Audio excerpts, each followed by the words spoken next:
It was spring, and the little circus train knew it. It was time to take the circus up north so that children in every town and city could see the greatest show on earth. The little circus train had an engine that was glossy black with red smokestacks and shiny red wheels. And every car was a different color with gay painted decorations. It was spring, and when the circus train clanged its bright brass bell, it said, "Spring! Cling, clang! Spring!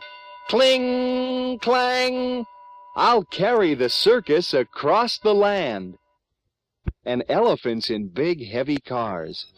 There was even a golden calliope that played special circus music.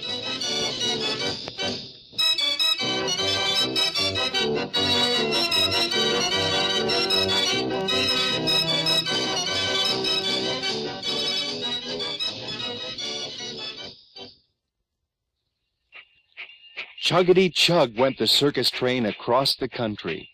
Then, up ahead, the little circus train saw the first town the circus was to play. The red whistle on the engine tooted gaily. The lions all roared. The elephants all trumpeted. The seals barked. The little circus train chugged along the track into the town. "Isn't this exciting?" it thought.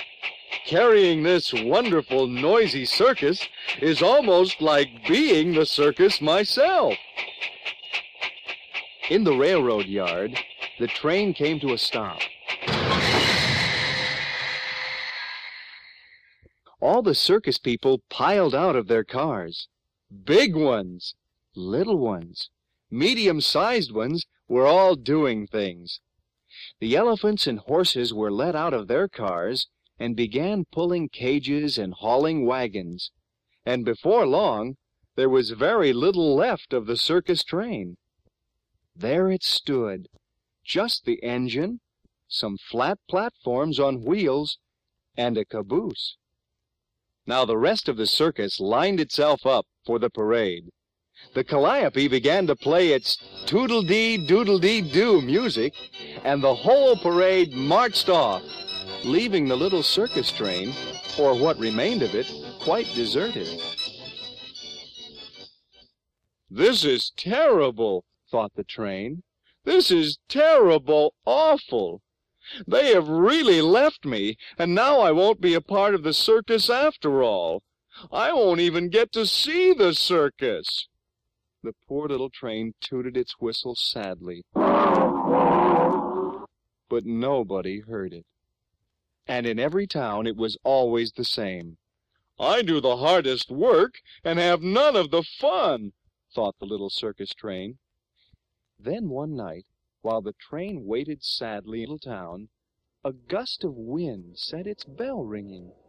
Slowly and softly the bell rocked in the wind, and it said, "Sing, cling, clang, sing, cling, clang.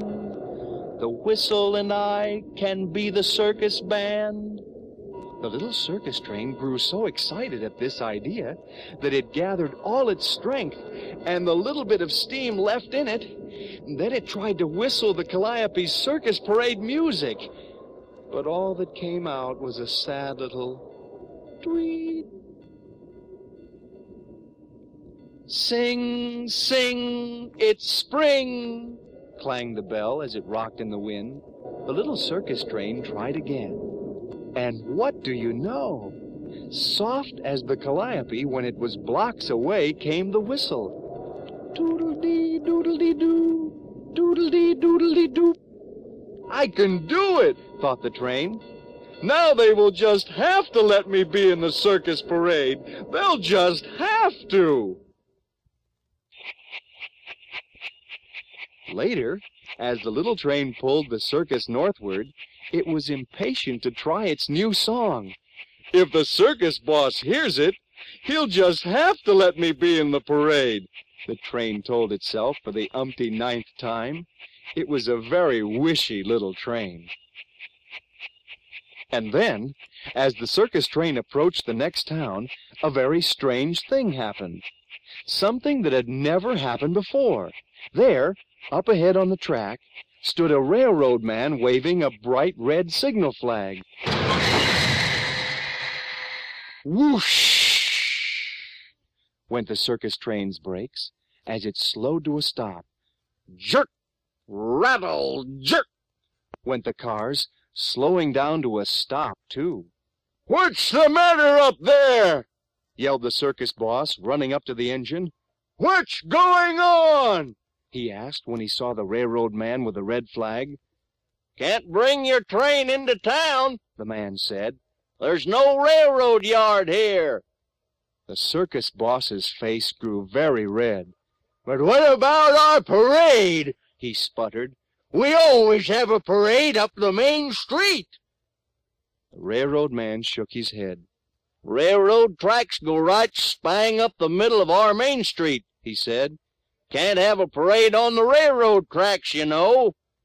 The circus boss just stood there saying, But, while the man with the red flag shook his head. And now the little circus train had the happiest thought of its life. Suppose it carried the circus parade on the railroad tracks right spang up the middle of the main street. That would fix everything, and then at last it would have a chance to be in a circus parade. Now was the time to show the circus boss what it could do. So the whistle and the bell played their music as loud as they could. Toodle-dee-cling! Toodle-dee-clang! Toodle-dee-doodle-dee-twerkus! I'll pull the train, cling! Through the town, clang! That will be the parade of the circus! The circus boss jumped into the air and clapped his hands. "That's it!" he cried. "We'll do the parade right on the circus train. We'll go right through the town and then unload on the other side. Okay?" The signalman nodded his head and waved the train on with his red flag. And that's how the little circus train came to lead the parade through the town of Centerville. Proudly it chugged along the tracks, spang up the middle of Main Street. Its whistle played the toodle-dee-doodle-dee-doo circus music, while its bell cling-clanged merrily. The elephants didn't have to push or pull anything, so they waved flags in their long trunks. The lions roared, and all the animals joined in. But most marvelous of all was the little circus train itself. Right up the tracks in the middle of the main street, the little circus train chugged, moving slowly so that everyone could see and hear the whole wonderful parade. And the little train's bell and whistle sang, "Toodle-dee-cling! Toodle-dee-clang! Toodle-dee-doodle-dee-twerkus! Look at me cling! Look at me clang! I'm leading the parade of the circus!" And like a great white banner overhead, its smoke puffed out in fat, fluffy letters, "The greatest parade on earth."